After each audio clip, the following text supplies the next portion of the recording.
तो hello and welcome to my channel way to PCS. तो आज हम लोग फिर से जो प्रीलिम्स का अपना लेक्चर है बिहार स्पेशल, उसमें बिहार के सॉइल्स के बारे में पढ़ेंगे। हर एक साल एक या दो क्वेश्चन एटलीस्ट जरूर बीपीएससी के प्रीलिम्स में पूछा जाता है। और अगर बिहार एसएससी और बिहार एसआई में देखें तो उसमें तीन चार क्वेश्चन इससे रहते हैं। तो ये एक बहुत इंपॉर्टेंट टॉपिक है, हम लोगों को इसको करना चाहिए। और इसका डिस्क्रिप्शन बॉक्स में मैं अपना टेलीग्राम चैनल का लिंक दे दूंगा, आप वहां से जाकर इसका सॉफ्ट कॉपी डाउनलोड कर सकते हैं। और नेक्स्ट लेक्चर में इसका टॉप 20 एमसीक्यू जो होता है वो हम देंगे। हम अधिक एमसीक्यू इसलिए नहीं कराना चाहते, फिर वो आपके लिए बर्डन हो जाएगा, एग्जाम के समय में आप रिवीजन नहीं कर पाइएगा। और टॉप 20 क्वेश्चन आप लोग अगर करके जाइएगा तो मोस्ट प्रोबेबली है 99% चांस कि उसी से क्वेश्चन रहेंगे। तो चलिए बिना देर के हुए हम लोग शुरू करते हैं। तो सबसे पहले कहीं का भी सॉइल पढ़ने के लिए हम लोग को एटलीस्ट ये बेसिक आइडिया होना चाहिए कि सॉइल होता कैसे है, सॉइल बनता कैसे है, और सॉइल का क्या क्या लेयर्स होते हैं। तो जो टॉप का लेयर, आप सबसे ऊपर का लेयर देख रहे हैं, ये जो ओ लेयर है, ये ये वाला जो लेयर होता है इसमें कुछ नहीं होता है। इसमें आप देखिएगा क्या कि ऑर्गेनिक डस्ट, लीव, जैसे पेड़ की पत्तियां टूट के जो सॉइल के सबसे ऊपर वाला पार्ट है। तो ये एक्चुअल में सॉइल नहीं है। जो सॉइल एक्चुअल में आप यहाँ पे देख रहे हैं, ये है ए लेयर। जो सॉइल होता है, जब हम कभी भी ये बोलते हैं कि सॉइल का अपर्दन हो रहा है या मिट्टी का डिग्रेडेशन हो रहा है, तो वो क्या हो रहा है, वो बेसिकली हम लोग ये बात कर रहे हैं कि अपना जो सॉइल का ए लेयर है वो लॉस हो रहा है। ओके। तो उसके नीचे जो होता है वो एलिवेटेड लेयर होता है। वो क्या होता है, बेसिकली जब कोई भी रॉक्स होता है, रॉक्स पार्टिकल डिग्रेड होता है उसका वो अलग अलग पार्टिकल में टूट फूट के बनता है अपर्दन के कारण या किसी और वेदरिंग के कारण। तो जो उसका सबसे ऊपर का सॉइल होता है वो एलिवेटेड सॉइल होता है, और उसके जो ऊपर का पार्ट होता है वो होता है टॉप सॉइल। और सी जो होता है, ये देख रहे हैं, ये क्या है, पेरेंट्स रॉक। पेरेंट्स रॉक का बहुत ही अधिक योगदान होता है मिट्टी के गुणवत्ता बताने में, यानी उसमें किस तरह का मिनरल्स होगा, क्या होगा, वो पेरेंट्स रोड पे टोटल डिपेंड करता है। और ये जो फिर बेड रॉक होता है, इसका कोई भी भूमिका नहीं होता है ऊपर के, ये बहुत ही अंदर जा चुका होता है टॉप सॉइल से। तो इसीलिए इसका जो ये गुण है वो इसमें बहुत कम ही दिखाई देता है। तो बेसिकली यहाँ तक हम पहुंचते ही नहीं, अपने पास जो मिट्टी का मेन लेयर है ये होता है। तो आपको इसमें से सबसे इंपॉर्टेंट लेयर जो है वो है आपका ए लेयर। ए लेयर के बारे में आप हमेशा याद रखिएगा कि ये टॉप से सॉइल का लेयर होता है। और वो लेयर जो है, लेयर वो फॉल्स लेयर होता है, वो actually humus, dust, organic particle इसमें रहता है। ओके।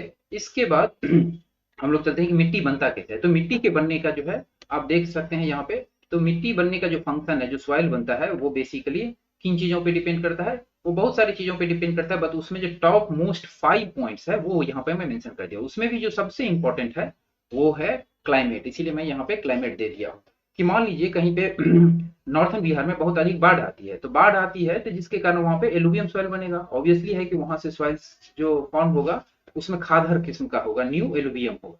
लेकिन अगर आप वही राजस्थान में चले जाइए और सहारा मरुस्थल या थार मरुस्थल से जाकर के देखिए, तो वहां का क्लाइमेट अलग है, वहां पे आपको एलुवियम सॉइल नहीं मिलेगा। दूसरा, पेरेंट्स रॉक। वहां का जो पेरेंट्स रॉक है वो किस तरह का रॉक है, उसके टूटने फूटने से भी जो पार्टिकल बनेगा फाइनली, तो रॉक्स के ही टूटने से बनेंगे, उसी का वेदरिंग होता है, उसी से बनता है। तो वो जो बनता है, तो पेरेंट्स रॉक का भी बहुत ही अधिक इंपॉर्टेंट रोल होता है। तो ये दोनों, अगर मान लीजिए कहीं पे आपको ऑप्शन दिया हुआ है और इसमें ये दोनों दिखे, तो आप इस दोनों को टिक कीजिए। अगर ये सारा दिखे तो ऑल ऑफ द अबव में कर सकते हैं। लेकिन इन दोनों में से कोई एक रहे, बाकी ये तीन चार नहीं रहे, तो आप इसको आराम से टिक करके आ सकते हैं।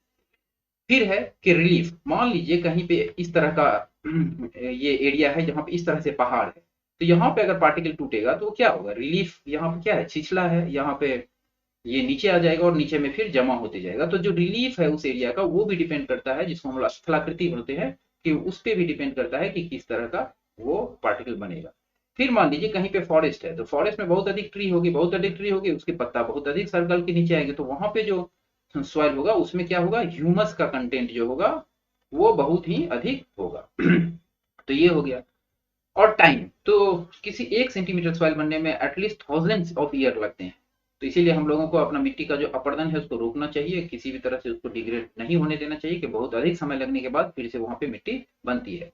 तो ये इंपॉर्टेंट हुआ कि ये 5 फैक्टर जो है वो अति इंपॉर्टेंट है। उसमें भी क्लाइमेट एंड पेरेंट्स रॉक ये सबसे अधिक इंपॉर्टेंट है।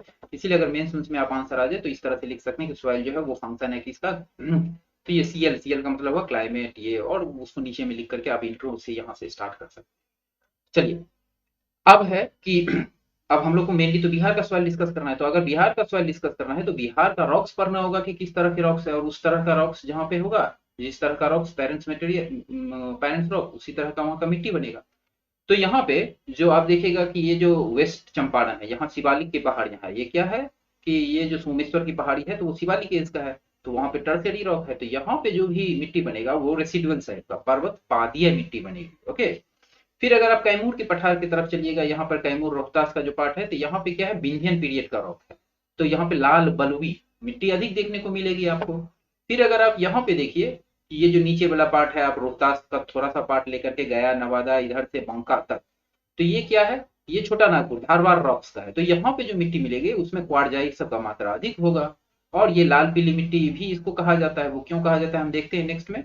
और ये जो बीच वाला पार्ट है, ये इसमें क्या होता है, या तो हिमालय से निकलने वाली नदियां या पश्चिमी पठार जो है बिहार का, वहां से निकलने वाला, पठार से निकलने वाली नदियां, उसके कारण जो यहाँ पे सेडिमेंट्स जमा होता है।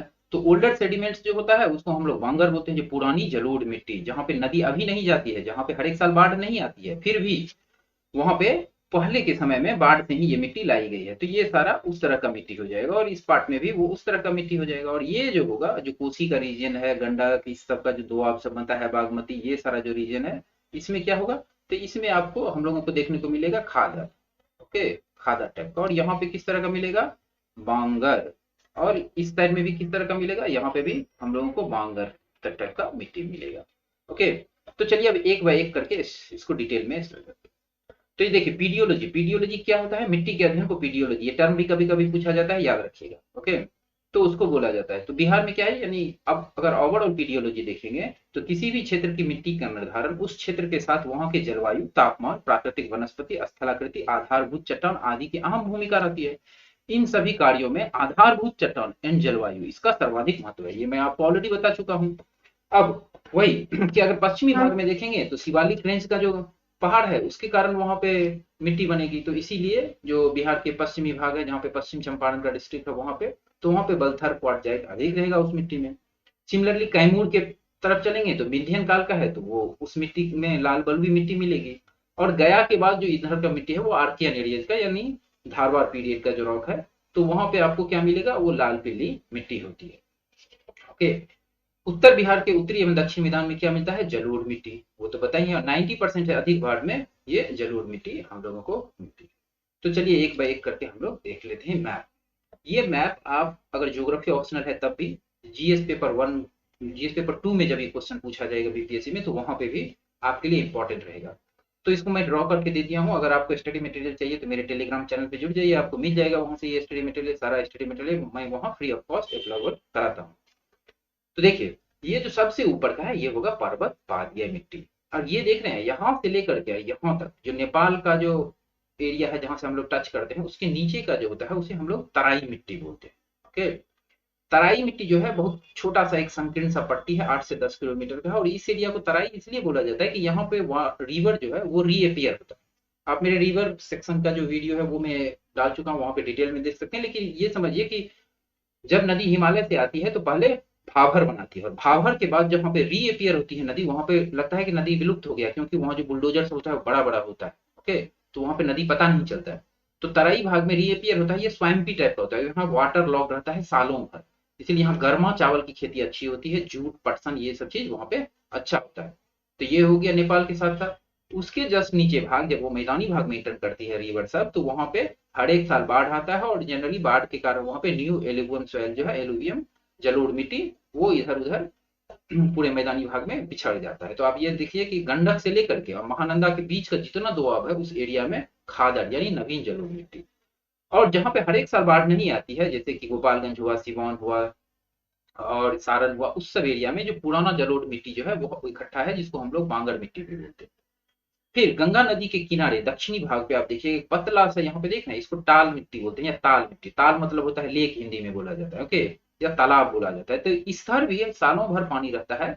राबी सीजन का जब होता है फसल, वहां पे थोड़ा बहुत पानी सूख जाता है, तो वहां की जो मिट्टी होती है बहुत ही अधिक उपजाऊ होती है, और जिसके कारण अरहर और गेहूं, तिलहन, उस सब की यहाँ पे बहुत अधिक मात्रा में फसल उपजता है। नेक्स्ट है, इधर अगर सौदर्न मैदान में देखिएगा तो इधर बाढ़ की कम संभावना रहती है, जनरली सूखा प्रदेश होता है, बरसात के समय में कहीं कहीं किसी किसी नदी से बाढ़ आती है, लेकिन वो भी बहुत कम आती है। तो इसीलिए ये जो एरिया है इसमें भी पुरानी जलोढ़ मिट्टी है। इसको साउथ बिहार में करेल कैवाल मिट्टी भी कहा जाता है। जो लास्ट में अपना है वो है, ये देखिए कैमूर रोहता जो विंध्यन पीरियड का, यहाँ लाल बलुई मिट्टी होती है। जो मिट्टी रेड कलर का होता है, तो रेड कलर का मिट्टी कभी भी इसी कारण से होता है कहीं पे भी कि वहां पे आयरन का ऑक्साइड होता है, और यहाँ पे बालू का मात्रा उसमें अधिक होता है। ये मिट्टी थोड़ा कम उपजाऊ होता है, यहाँ पे मोटे अनाज उपजाए जाते हैं। और ये जो साउदर्न पार्ट है, आप रोहतास से लेकर के इधर बांका तक, ये जो है ये लाल पीली मिट्टी होती है। जब जब इसमें वर्षा होता है, कभी कभी यदि कहीं किसी एरिया में वर्षा होने के बाद पानी लग जाता है, तो पानी लग जाने के बाद क्या होता है, हेमी हाइड्रेटेड हो जाता है। आयरन का जो एलिमेंट होता है वो हेमी हाइड्रेटेड हो जाता है, यानी वो पीला कलर में बदल जाता है। और जहां पे पानी नहीं लगता है वो एरिया में लाल ही मिट्टी रहता है, इसीलिए इसको लाल पीली मिट्टी कही जाती है। तो मैप से देखने से क्या होगा ना, आप विजुअलाइज भी कर पाइएगा, आपको याद भी रहेगा लंबा समय तक, आप प्रीलिम्स में भी कर दीजिएगा, और मेंस में अगर ये मैप बना देते हैं तो आप एटलीस्ट ये समझिए कि 1 से 2 नंबर तो दूसरे अभ्यर्थी से आपको अधिक जरूर मिलेंगे। तो चलिए नेक्स्ट पेज पे चलते हैं। तो वो जितना भी चीज मैं आपको वहां बताया उसको मैं यहाँ पे एक बार सारांश कर देता हूँ कि कहाँ पे कौन सा मिट्टी मिलता है किस एरिया में, फिर एक एक करके हम लोग देख लेंगे। तो देखिए तराई मिट्टी कहाँ पे है, वो पश्चिमी चंपारण से लेकर के और किशनगंज तक, यहाँ पे देख रहे हैं पश्चिमी चंपारण से लेकर के किशनगंज तक फैला हुआ था, ये तराई मिट्टी हुआ अपना। तो तराई मिट्टी जो होती है उसमें धान पटसन गेहूं होता है, क्योंकि यहाँ पानी की मात्रा अधिक रहती है और धान में भी गर्मा धान अधिक होता है। बल सुंदरी मिट्टी, बाल सुंदरी इसको इसलिए बोला जाता है कि पहले के समय में लोग जब साबुन सर्फ सब नहीं हुआ करता था तो इस मिट्टी को अपने सर में लगाते थे, और जब पानी डालते थे तो झाग निकलता था, तो उन लोगों को लगता था कि हम साबुन ही लगा रहे हैं, इसीलिए बाल को सुंदर करता था, इसीलिए उसका नाम पड़ा। और कोई दूसरा रीजन नहीं है, सिर्फ और सिर्फ यही रीजन है। ओके, इसमें चूना और क्षार युक्त होता है ये मिट्टी, और ये सहरसा, मधेपुरा, दरभंगा, इस ये जो नॉर्थन बिहार का रीजन है उसमें कहीं कहीं पैच में ये मिट्टी मिलती है, और इसमें गन्ना, धान, गेहूं, मक्का और तंबाकू खास करके अधिक उपजाया जाता है। खादर या जलोढ़, नवीन जलोढ़ मिट्टी, ये क्या होता है, तो ये नया जो रिवर जब आती है तो हर एक साल जो अपने जस्ट बैंक के किनारे में जो जो मिट्टी डालती है वो मिट्टी होती है न्यू एलुवियल सॉइल या खादर मिट्टी इसको बोलते हैं। इसमें चूना क्षार की कमी होता है, और जहां कहीं भी समझिए एलुवियल सॉइल जहां पे भी है जलोढ़ मिट्टी, नाइट्रोजन की कमी है ही, इसीलिए वहां पे अधिक मात्रा में यूरिया दिया जाता है। वैसे भी दुनिया में सबसे अधिक उपजाऊ मिट्टी अगर माना जाए तो वो जलोढ़ मिट्टी ही होती है, फिर भी उसमें भी नाइट्रोजन की थोड़ी कमी है, इसीलिए आप अपने घर के साइड देखिए, वो देखते होंगे जब नॉर्थ बिहार में तो खास करके, और साउथ बिहार में भी, कि यूरिया का बहुत अधिक यूज किया जाता है। यूरिया लेने के लिए लोग दुकान पे लाइन लगा के खड़ा रहते हैं। ओके, फिर जो इसके बाद आप देखिएगा कि ये जो खादर मिट्टी के बाद ये किस एरिया में है, तो वो मुजफ्फरपुर से आप शुरू कीजिए, उधर भागलपुर तक का जो पैच है उसमें, और ये गंडक से लेकर के और महानंदा के बीच में ये है। और इसमें क्या होता है खास करके, तो जूट, गन्ना, गेहूं, आप देखिएगा पूर्णिया में सबसे अधिक क्या होता है, जूट। ओके, और धान, मक्का, अरहर, ये सब चीज यहाँ पे उपजाया जाता है। फिर आप चलिए बांगर मिट्टी, तो बांगर मिट्टी जो है वो क्षारीय होता है। ओके, तो फिर अम्लीय, कहीं कहीं पे अम्लीय भी ये देखा जाता है। और बांगर मिट्टी जो है खास करके कहाँ से, तो मगध का मैदान, अंग का मैदान, यानी पटना, रोहतास, गया, और वो आप समझिए कि अगर आप मैप में देखिएगा तो यहाँ से देखिए पूरे बिहार में, सौतन बिहार में, यहाँ से शुरू होकर के यहाँ तक इस पार्ट में ये मिट्टी मिलता है। तो मगध का मैदान, अंग का मैदान और सोन का मैदान, ये सब बोल सकते हैं। और देखिएगा इसी में रोहतास जो है उसमें सबसे अधिक धान और गेहूं दोनों होता है। फिर टाल मिट्टी, ताल या ताल हमको बताए थे कि ताल या ताल मतलब होता है कि गंगा के जस्ट किनारे ताल के रूप में, तालाब के रूप में रहता है, सालों भर पानी रहता है, लेकिन जब राबी का सीजन आता है तो थोड़ा पानी सूख जाता है, वो बहुत ही अधिक उपजाऊ होता है राबी फसल के लिए, इसीलिए देख रहे हैं दलहन, तिलहन, गंगा और गेहूं। और ये जस्ट 10 से 15 किलोमीटर का चौड़ा एरिया में गंगा के जस्ट दक्षिण में फैला है। और पलथर मिट्टी जो है वो एक तरह से समझिए कि कैमूर से लेकर के अब इधर तक जो लाल पीली मिट्टी है, लाल बलुई मिट्टी है, वो बलथर मिट्टी होती है, और इसमें ज्वार, बाजरा, अरहर, मोटे अनाज की अधिक उपज होती है। तो मेनली ये था समझने की। नेक्स्ट इसी सबको आपको मैं यहाँ समझा दिया हूँ, और फिर लाइन वाइज यहाँ भी लिख दिया हूँ कि पर्वत पादिया मिट्टी कहाँ होती है, ये छोटे छोटे टुकड़े में मिलते हैं, पश्चिमी चंपारण में मिलते हैं, वर्षा अधिक होती है, भारी वर्षा और नमी इसमें अधिकतर रहती है, जिसके कारण ये दलदली मिट्टी होती है, और ये जो है हल्के भूरे रंग का होता है, और इसमें क्या उपजाया जाता है, तो इसमें गन्ना की खेती अधिक मात्रा में होती है। तराई मिट्टी वही था कि नदी, हिमालय के नदी से जो निकलता है और नेपाल से सटा हुआ है, कहाँ से कहाँ तक, तो ये है पश्चिमी चंपारण से किशनगंज तक। और इसमें क्या होता है, तो इसमें अगर आप देखिएगा तो वहाँ पानी बहुत अधिक मात्रा में रहती है, 7 से 8 किलोमीटर की रहती है, हल्का अम्लीय होता है, और जिसके कारण इसमें धान, पटसन, गन्ना की खेती होती है। नेक्स्ट, बांगर मिट्टी या पुरानी जलोढ़ मिट्टी, इस मिट्टी का विस्तार बिहार के उत्तरी तथा पश्चिमी मैदानी भाग में देखने को मिलता है। ओके, और यह जो है, जो नॉर्दर्न बिहार का अगर हम लोग बात कर रहे हैं, और ये मिट्टी प्रत्येक वर्ष इसमें बाढ़ नहीं आती है, हल्का भूरे रंग का होता है और इसमें धान, यहाँ जूट लिखना चाहिए, जूट गेहूं आदि की फसल अच्छी मात्रा में होती है। खादर मिट्टी या नई जलोढ़ ये कहाँ से है, तो गंडक से लेकर के और महानंदा के बीच में होता है और इसमें नाइट्रोजन की कमी होती है, फिर भी ये बहुत अधिक उपजाऊ मिट्टी होती है। जूट, गन्ना, गेहूं, मक्का, चना, अरहर जितनी तरह की फसल होती है सब इसमें उपजती है।